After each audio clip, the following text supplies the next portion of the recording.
Até recentemente, o autismo era algo de que você provavelmente só tinha ouvido falar. Agora, há grande chance de que você conheça uma pessoa que foi diagnosticada como autista. Talvez você mesmo esteja se perguntando se é autista.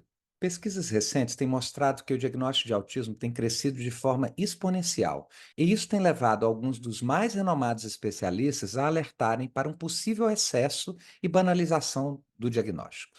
Nesse vídeo, nós vamos discutir os argumentos de um lado e de outro dessa discussão e vamos examinar as evidências científicas que podem ajudar a entender o que está acontecendo. Fiquem comigo até o final para saber mais sobre esse importante debate que tem envolvido os maiores especialistas do mundo em torno do diagnóstico de autismo.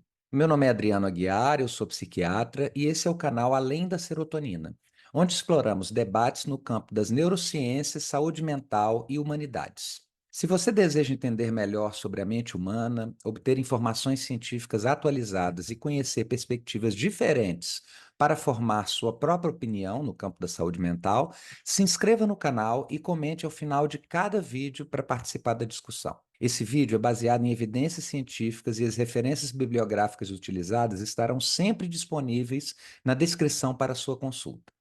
Tratamentos médicos não devem ser modificados em razão de dados trazidos aqui. Procure sempre a orientação de um médico da sua confiança. Antes de começarmos, quero te fazer um convite especial. Na descrição desse vídeo você encontra um link para baixar o livro A Psiquiatria no Divã, Entre as Ciências da Vida e a Medicalização da Existência. Esse livro tem mais de 200 citações em artigos científicos e teses acadêmicas e é uma leitura obrigatória para quem quer entender melhor essa área fascinante da medicina. Então, se você tem interesse em se aprofundar mais nesse tema, aproveite essa oportunidade. Então vamos lá. O que é o autismo? O autismo, ou transtorno do espectro autista, é uma condição do neurodesenvolvimento complexa que se caracteriza por uma ampla gama de sintomas que podem variar de pessoa para pessoa. As pessoas com autismo podem ter dificuldades na interação social, comunicação, processamento sensorial e exibir comportamentos repetitivos ou interesses restritos. Tradicionalmente, o autismo era visto como uma doença a ser curada. No entanto, cada vez mais está sendo compreendido como uma diferença neurológica que molda os indivíduos de forma única.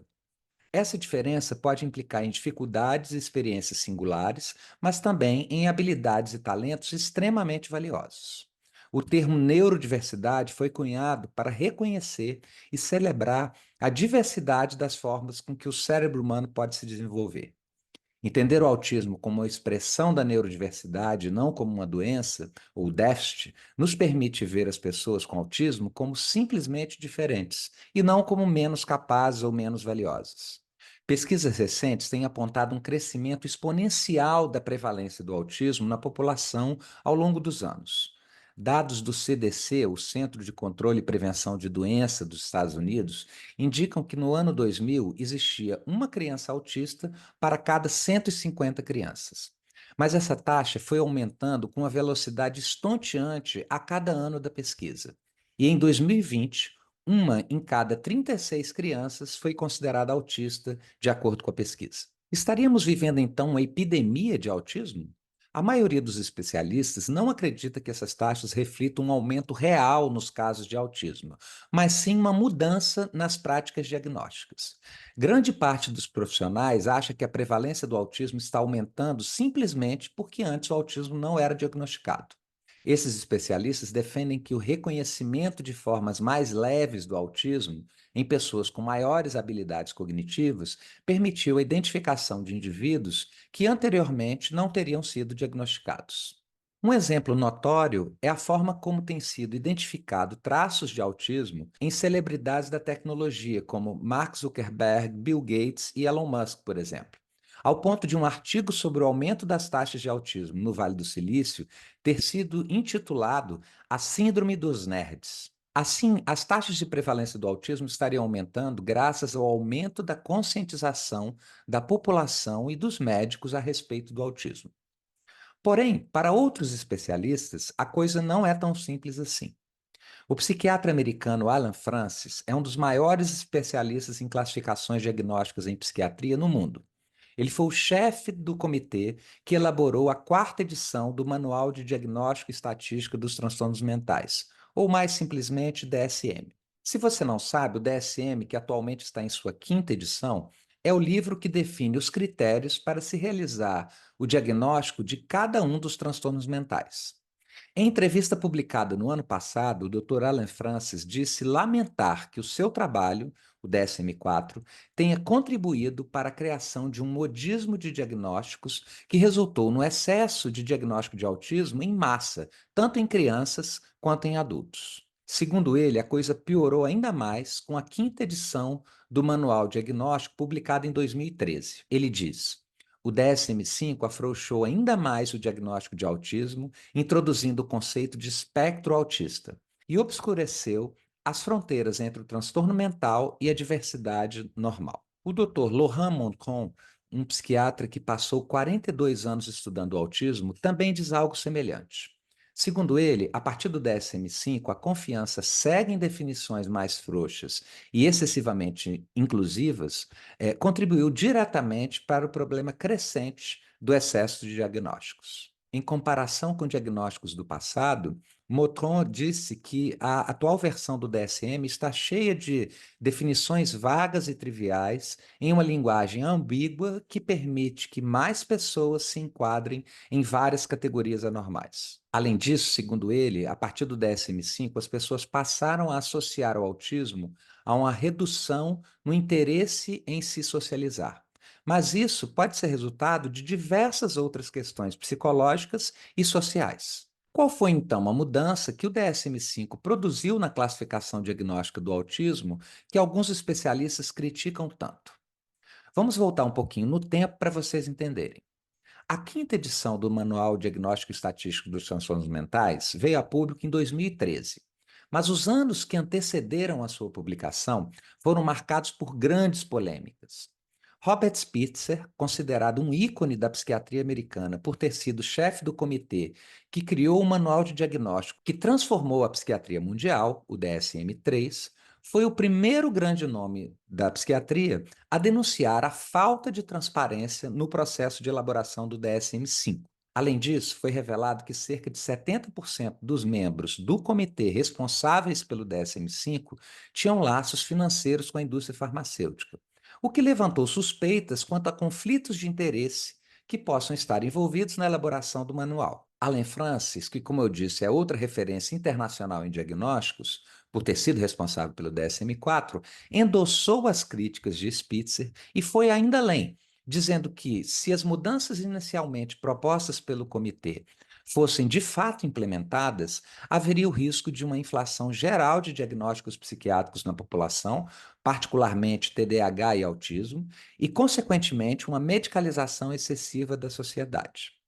Alan Francis estava se referindo especificamente a uma mudança de paradigma que os membros do comitê estavam propondo, na qual o DSM-5 assumiria um modelo dimensional para os diagnósticos, ao invés de um modelo categorial, como o que foi adotado no DSM-3 e no DSM-4.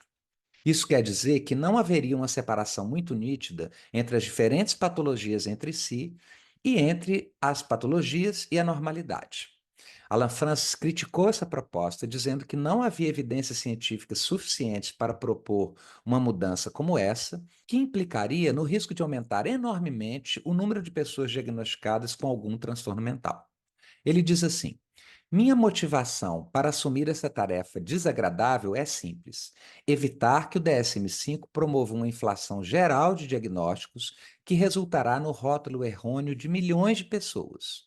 Rotular alguém com diagnóstico impreciso de transtorno mental muitas vezes resulta em um tratamento desnecessário com medicamentos que podem ter efeitos colaterais muito prejudiciais. Outros psiquiatras internacionalmente renomados aderiram às críticas trazidas por Spitzer e Alan Francis e, de fato, o comitê do DSM-5 acabou não levando adiante a proposta inicial de usar um modelo dimensional em todo o manual.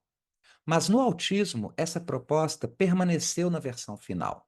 Vários quadros clínicos que anteriormente eram diagnosticados separados foram unificados em um só. Assim, o que na classificação anterior estava separada em transtorno autista, transtorno de Asperger, o transtorno desintegrativo infantil e o transtorno do desenvolvimento pervasivo não especificado, foram reunidos sob o guarda-chuva de transtorno do espectro autista. Muitos especialistas alegam que esse é um dos fatores mais importantes para o aumento exponencial de pessoas diagnosticadas com autismo. Em 2019, um artigo publicado no JAMA Psychiatry, uma das revistas médicas mais prestigiadas do mundo, avaliou as características das pessoas diagnosticadas com autismo em comparação com as pessoas não autistas, com base em pesquisas publicadas entre 1966 e 2019. Os autores do artigo concluíram que as diferenças entre os indivíduos diagnosticados com autismo e aqueles sem o diagnóstico têm ficado cada vez menor, e que a população caracterizada como autista está cada vez mais heterogênea. Isso, segundo os autores, pode estar comprometendo a nossa capacidade de criar modelos para compreender o que é de fato o autismo do ponto de vista neurobiológico.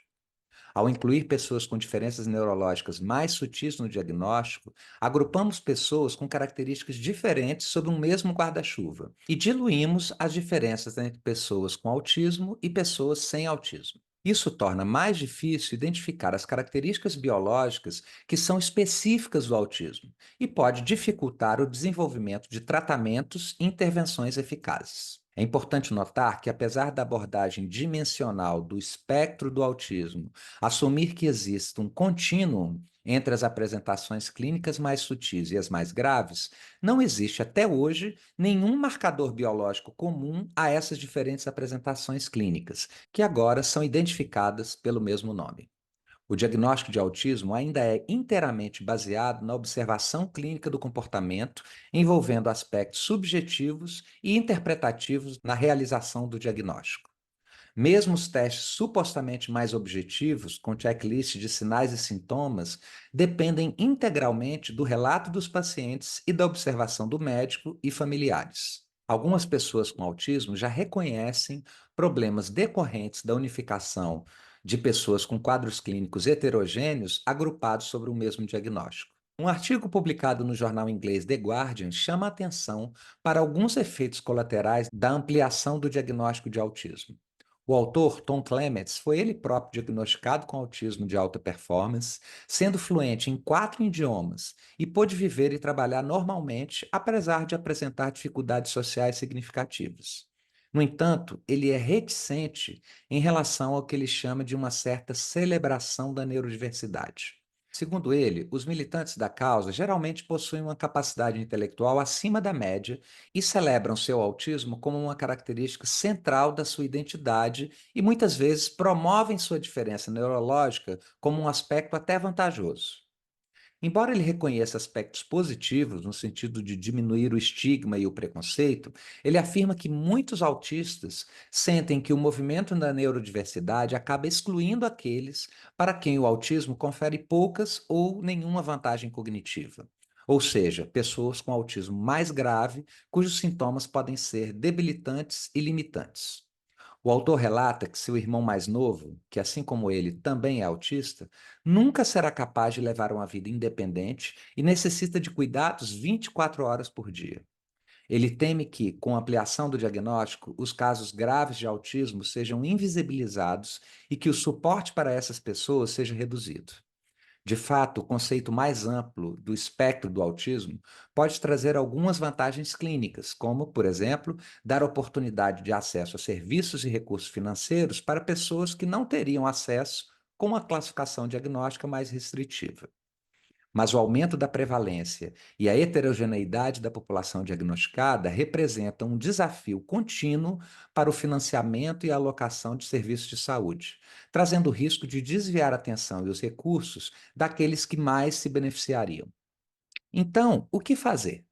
Pesquisadores canadenses publicaram um artigo científico no qual identificaram 4 tipos de situações clínicas nas quais o diagnóstico de autismo é questionável, pouco justificado ou pode não ajudar em nada. Aqueles em que os instrumentos de diagnóstico levantam incertezas, pacientes com uma apresentação subclínica, quando os sinais de autismo tendem a desaparecer durante o desenvolvimento ou quando as comorbidades são mais proeminentes.